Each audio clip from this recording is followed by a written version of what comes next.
afternoon. I'm Chad with CD Shaving. Thank you very much for joining me for today's sample and a shave. It's part of a new kind of a video series I've been doing. I got a ton of samples and this is a great way to go through those and use them. So let's get right into it. Before we do that, let's get into holiday of the day. Today's holiday of the day is first day of autumn. There are a whole bunch of other holidays listed today, but I really like to focus on that one. I really like autumn. Autumn is one of my more favorite seasons. This EB Latheworks brush right here is the brush that was custom made for me for my birthday a couple months back. And this is all the fall colors that you see usually here in New Hampshire. Now this camera really stinks as far as grasping color. But this is a fantastic brush. And it really holds a lot of the autumn colors that I really wanted to shoot for in that particular custom making. Now, let's get right into the shave sample that we're doing. I don't have the label for it, so Khalifa by Ariana Evans. That's it right there. This is what's on my eye. Kind of hard to see with the glare. I understand that, but there you get the idea. Anyway, I don't have the, like I said, I don't have the label because I just have a sample going. We're going to do a whole shave here with that and talk about a few things. So let's get right into the rest of the gear. We are using our gold dollar razor right here, all stropped, ready to go. I have the sample from this in my CD Shaving Scuttle. It's actually going to be really warm today. It's already starting to get humid. I just kind of felt like using a little scuttle today. So this soap, I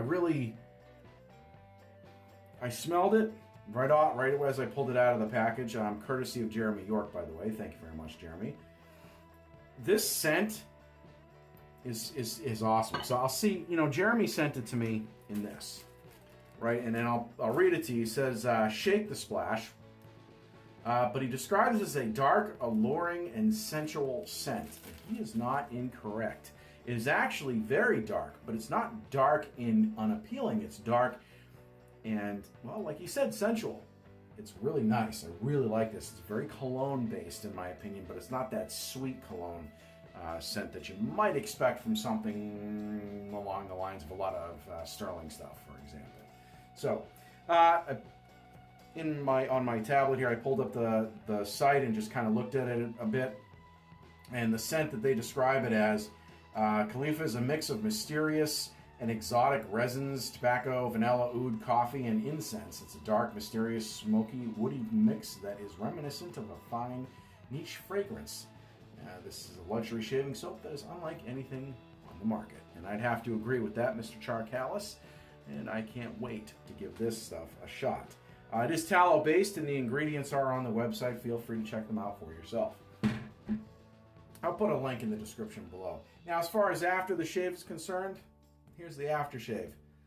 Yep, that's what it was shipped in. So I'll be taking the top off of that, clipping it, getting it ready when we get into the aftershave, along with our standard JD bottled witch hazel. All right. So, while we're doing that, we've soaked the brush, as you saw, and probably heard I wrung it out. So that's all done. We got the soap hanging out here in our scuttle. So let's go ahead and make a lather, shall we? Get a little bit of water in there. I'm going to go ahead and leave that in there. All right. Now this brush that I had made is a super high density badger hair. Provided by Eric Johnson of EB Latheworks, and it's his own supplier. I don't know who it is. Doesn't matter. But it's not a Maggards. It's not a West Coast shaving. It's his own company that he goes through. So now I wanted to talk a little bit about something that I've seen here and there in some of the websites that for different soaps that are out there, and I'm just kind of messing with this. I can already have plenty in here to really make a lather, but I'm just going to go crazy because I like a lot of lather. Now, speaking of making the lather, I've seen some websites out there that like to boast that they have different requirements for their soaps. which I think is kind of funny. Some of them, and I've addressed this issue before, but it really kind of just irks me a little bit. Not irks me, but perplexes me. Now, I see people say, well, you know what? Our soap is a unique soap. That's what they say. And so on their websites, they say, well, our soap is unique in that it requires extra lather. Extra water. And I have to laugh at that because for me, it's an interesting concept. And I remember years ago watching a shaving video. I don't remember who it was, and it really doesn't matter. And the person that was doing the video said, you know, this soap requires, whatever soap they were reviewing, requires an extra amount of water. It requires, it's a very thirsty soap, requires extra amount of water. See, this is what I get for doing things ad-libbed. This is what you're going to get. Kind of just going right from my brain here. And he said that, oh man, that's nice. He said that he thought, you know, in his opinion, that's a good thing because anytime you have a thirsty soap, it's usually a sign of a good soap. And I remember hearing this was a couple of years ago when I heard that. And I thought to myself, okay, that's cool. And I ran with it. Anytime I saw a soap listed as a thirsty soap, I kind of jumped on it and said, oh, I'm going to give this a try. It must be a good one. And I don't feel that that's the case anymore. In fact, I kind of feel the exact opposite. I mean, let's face it, wet shaving takes time. It takes longer than, say, using an electric razor. Now, I'll be the first one to tell you I'm not a fan of electric razors, and I never have been. That aside, wet shaving takes longer. Now, as a result,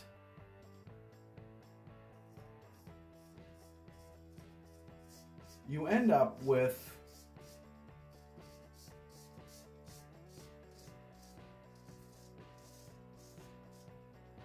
this razor just glides with this soap. I really like their stuff. Sorry, I had a little bit of a squirrel moment there. So, where was I going with this? Oh, so you know what? You see this stuff on their websites about how their stuff requires extra water and extra attention. And wet shaving takes enough time as it is. So you're using a soap that requires extra steps to make it perform to where you need it to. Sucks, in my opinion. You know, it's like, I don't get it. You know, you look at it and say, our soap is a thirsty soap. It requires extra water and extra lathering time to get those extra expensive ingredients to provide you with the extra superior shave. And I say that's extra bullshit. Yep, I do. And that's what I said, because it is, in my opinion.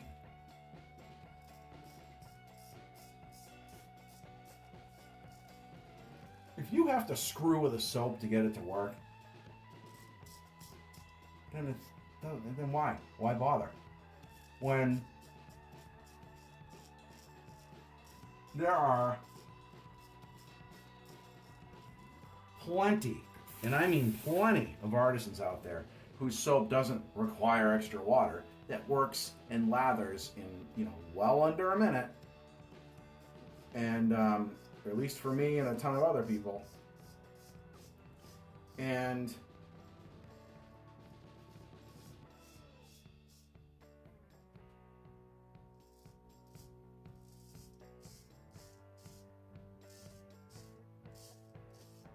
you know, you don't have to mess with the stuff.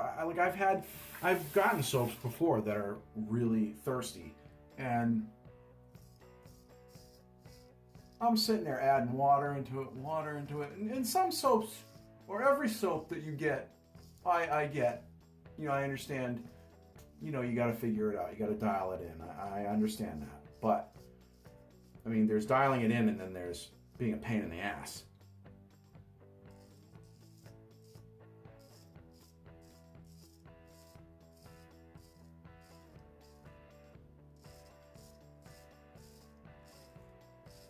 I mean, I've had soaps where I'm just throwing water and water and water onto it, like I'm watering a lawn.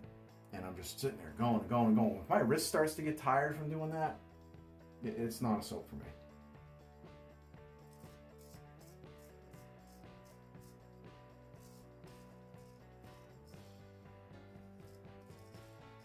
You shouldn't have to figure out a secret combination to get a soap to work, in my opinion.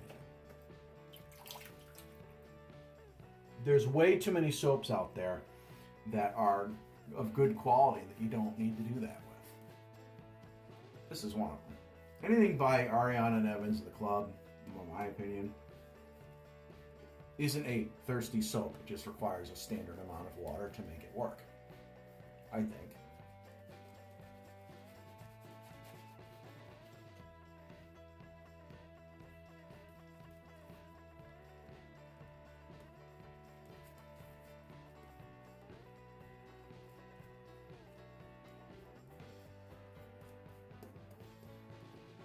Man, this scent is fantastic. It's really heavy, in my opinion, which is a good thing for me. I like that. And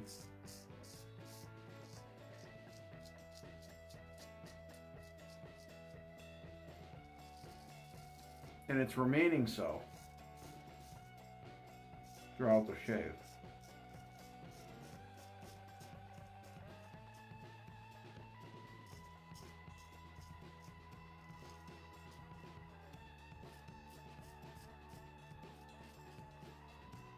Anyway, so that's my complaint on that.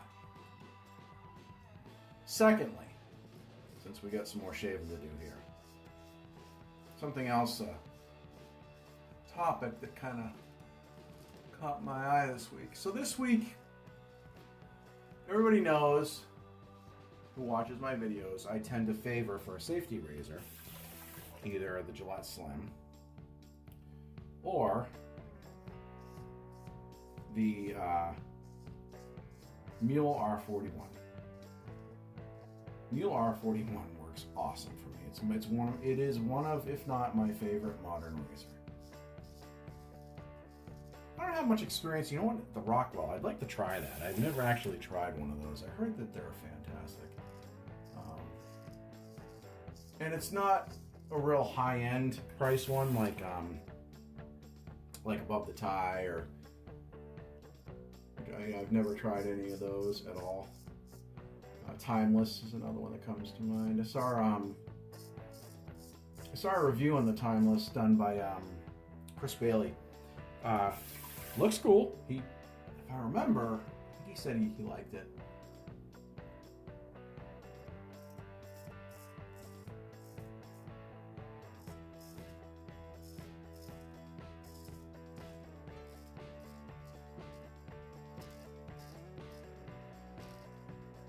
Anyway, so Chad, where are you going with this? So the Mule, as much as I love the head on it, the handle sucks. The stock handle.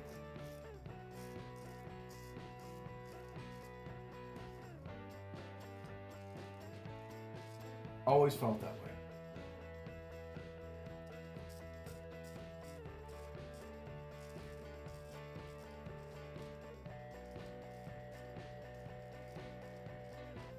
Not much knurling on it. When it gets slick with lather, it tends to fall out of your. It can slip out of your hands.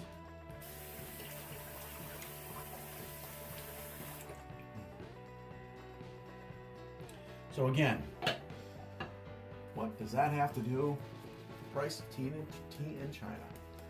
Well, here's what I did. I was in search of a cheap replacement. Cheap being the operative word.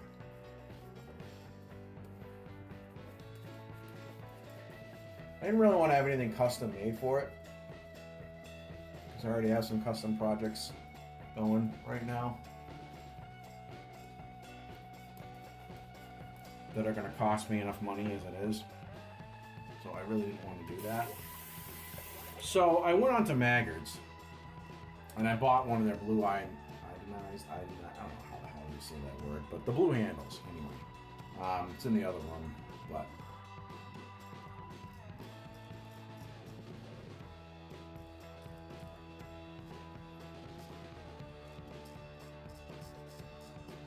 anyway, to replace, because it, it said that it fits most handles, or most heads.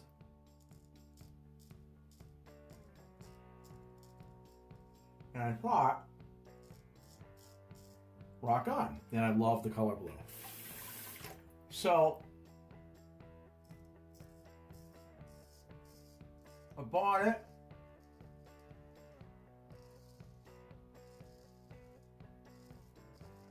Wasn't much money at all. Pretty cheap. But, so I figured, you know what, if it doesn't fit, I have enough razors, it's bound to fit something. And I got it in the mail, immediately tried it on the mule, and it kind of fit. I mean, it fit. It went on without any problems. I didn't have to force it or anything, and I wasn't going to force it. So I put it on there, I turned it, and I was okay, well, this works. And I was like, wow, all right, I like this. I took it off and put it on the Parker head and just tried some of the other ones, and it fit all of them. Or so I thought.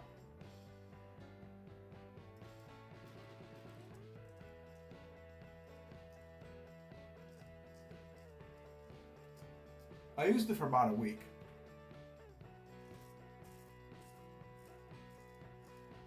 On my mule.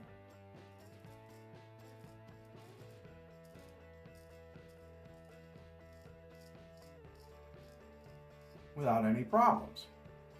And then the other day, I went to put it on the head because I had to change the blade. And I take the blade out every day. So I went to put it on there for like the 5th day in a row, turn the handle, and it just kept spinning. Stripped the threads on the head to the mule. I was like, I thought maybe I screwed up the handle somehow.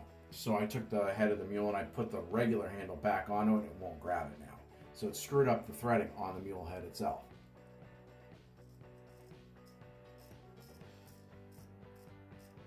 Which really pissed me off.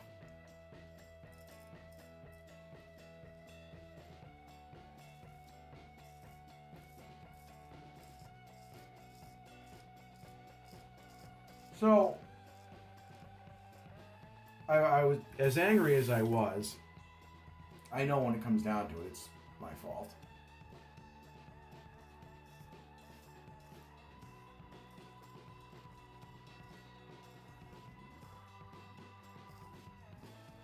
So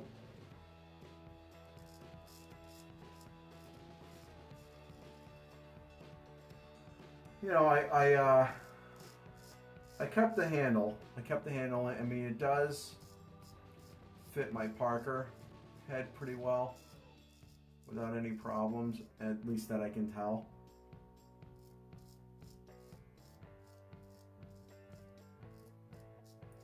So I'm keeping it. But then I thought about it, and it's not. I'm not digging Maggard's. It's not their problem. That stuff. Whenever you buy stuff like that, it's use at your own risk. I'm aware of that. And this shape is going nice. It just sucks, and I didn't really expect it to do that because the handle's been out for a while, and I've looked at people. I've seen shave of the days with it on different heads, and I've never seen anybody. Usually I see it on a Maggard head, but I've seen it on a couple of different razors, and I've never heard anybody complain. So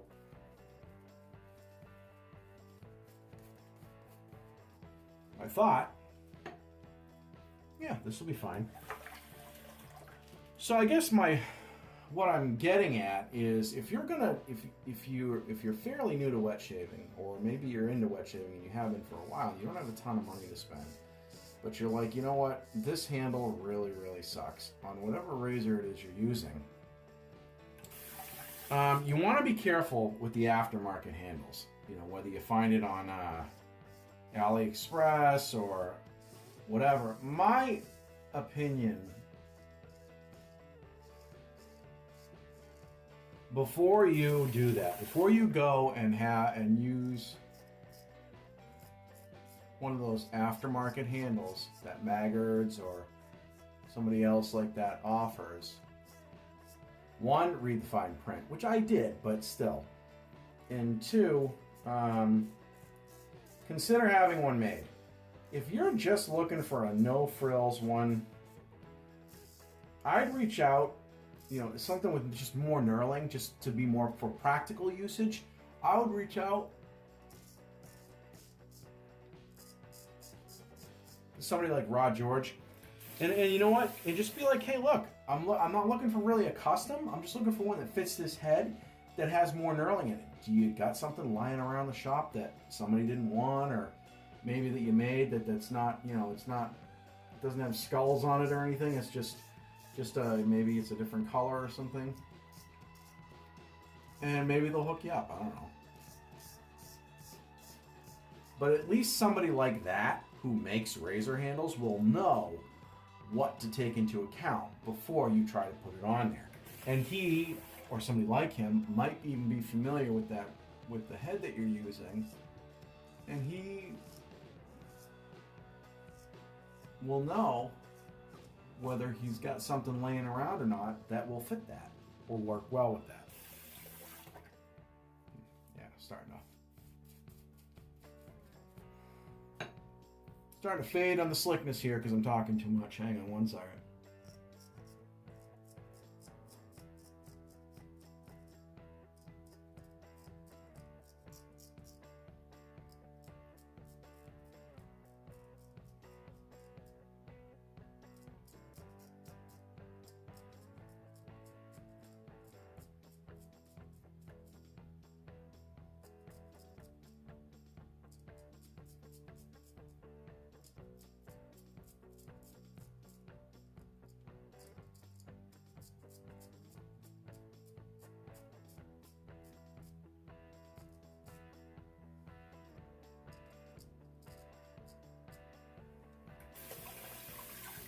Anyway, so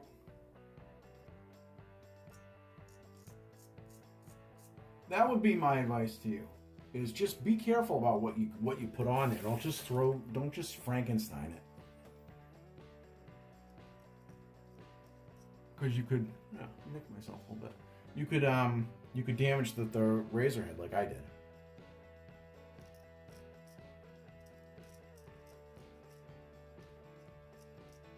And don't be one of those people that happens to and then reach out to Maggards and go, "Oh, what the hell?" It's not their fault.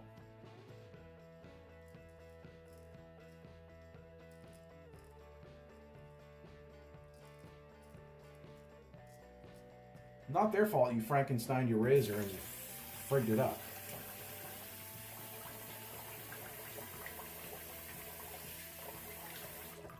You know, does it suck? Mm-hmm. And I could have avoided that by just reaching out to somebody like Rod George or whoever and saying, hey, you know, can you steer me in the right direction for this particular razor head? I'm actually going to call it. I think that's good. I usually do another one up against here, but pretty smooth. I got it pretty good today. So this soap is fantastic. Well, all right, so just to finish up my conversation, just be careful about what you do when you Frankenstein your razors like that. You know, reach out to somebody that knows what they're doing and just double check to make sure that everything fits, because even when you think it does, like I thought it did, it may not be. It may be slowly damaging the razor head or whatever you happen to be using. That goes for a strop too, you know, for these things. Make sure you know what you're doing when you go to strop it, because you can damage your razors. You know, and stropping's not hard, but you do have to do it a certain way.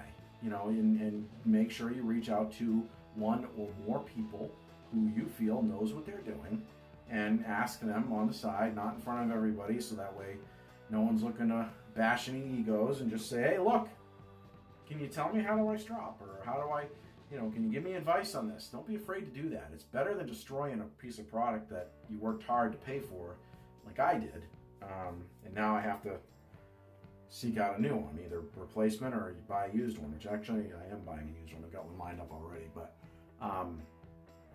it just sucks. So, all right, we're going to pause for a minute. We'll be right back. We're just going to get cleaned up and get right into the post-shave. Stay with us. All right, ladies and gentlemen, we are back. We've cleaned everything up and put everything away. We just got ready for our post-shave here on Khalifa. What a great, great, great soap this is. So let's put a little bit of witch hazel. That's a Thayer's witch hazel, by the way. And the aftershave. Let's bust right into this.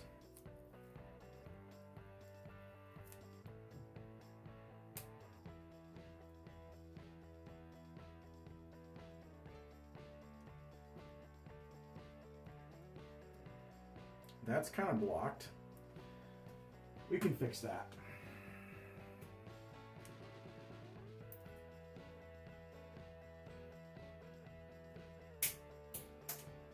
There we go. Unblocked. All set. All right, let's smells good. It smells it matches the soap like you would expect. Here, I'm going to try not to, I don't want to use it all.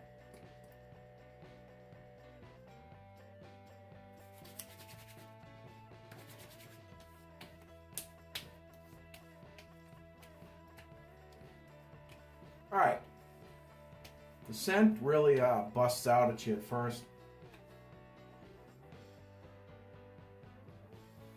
Changes a little bit though. It doesn't quite have the same scent as the aftershave. I mean, excuse me, as the soap. It does take on more of a woodsy scent to it, but it's still got that cologne scent. I like it. I do. It's almost like a woodsy cologne. Is what I would describe it as. I think it's difficult to describe scent on video, but I like it. I like it a lot. All right, so because it's warm outside, as soon as I hit the heat, I got some things to do outside. So not some yard work, but a couple of things to do. As soon as I hit that, I'm sure that, my skin starts to heat up. I'll really smell it then too. So, and I still have plenty left to play with it another time. So that's good. So that is the shave. We did a straight razor shave.